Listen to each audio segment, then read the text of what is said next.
On Tuesday, October 7th, 13-year-old Brandon Gough was on his way home with a friend and was hit by a car just a block from his house on NC 49 in Belmont. What were they doing that night?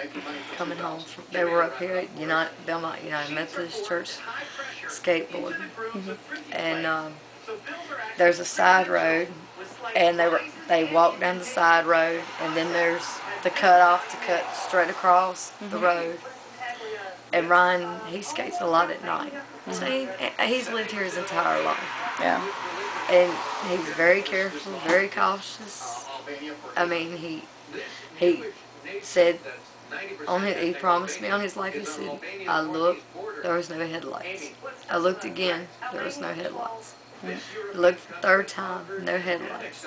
He went across first. And he looked again, he said, Brandon, he said, wait a minute, let's look again. No headlights. He said, wait one more minute. Headlights.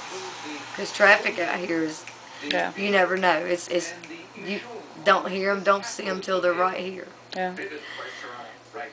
And he said, Brandon made it across. They were both on the right hand, the right hand side of the road. They were both on the right hand side of the road. And they were just rolling. They weren't skating, they were just rolling down just to here. Yeah. And he said he looked back and Brandon was there. He looked back again, Brandon was there. He said about that time he went to look around again, all he heard was a great big crash. And he still never saw no headlights. It's not fair that my baby's gone because she couldn't pay attention. My son is gone. And I don't know why. And nothing's being done about it. And I gotta bury my son tomorrow. And I still don't know anything more than what happened Tuesday night when he died. And I want anybody that was riding through here at that time, if they knew anything, please call somebody. Please tell somebody what that they saw. Maybe it might help, because This accident has many people wondering what can be done to prevent another family being torn apart.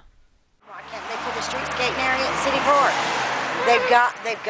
They've got them areas. They put a dog walking park there. Yeah. And they got the playground. So why can't they do some area where the kids can street place they can skate? Yeah. And it's not fair. Skating should be able to be for everybody.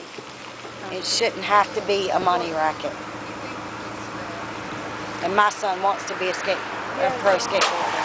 So I'm not going to tell him he can't never street skate again. I'm just going to be more cautious of where I let him street skate. Yeah. He can go to the church up here and skate, but he can't never leave that church again.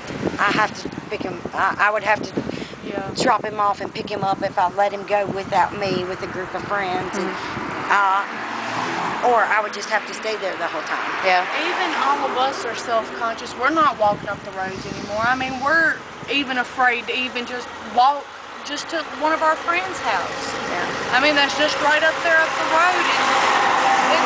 It's not safe through here. They're going way over 35. It's wrong that there's no sidewalks. When I grew up, I grew up in downtown Burlington, but sidewalks were everywhere when I was a kid, and even areas where there were sidewalks when I was a kid doesn't have them now. They tore them all up. Why? That was a safe place for kids to ride their bikes to get from one friend's house to the other. And even it was a safe place for people to walk to get to a store if their car broke down. You know, it's not safe at all for anybody. No. It has nothing to do with the skateboard. Yeah. It's not safe to be on this road. He could have been on his feet walking home just as easily and still been hit. You can't blame the skateboard. Yeah. The skateboard should not be, or trying to take skating away from kids should not be an issue. And you can't become a pro so that he can do it for Brandon. Yeah. So he can, somehow he wants to live Brandon's dream. He wants to live Brandon's dream for him, but he shared the same dream, so it's not like he changed it. It's just that he wants to take Brandon along with him. For him to become a pro is a way of fulfilling Brandon's desires. And I know he can't take Brandon with him literally, and he knows that. But in his heart, he can take him, and that's what he wants to do. He wants to make a pro career, and he wants it to be in Brandon's honor, in Brandon's memory.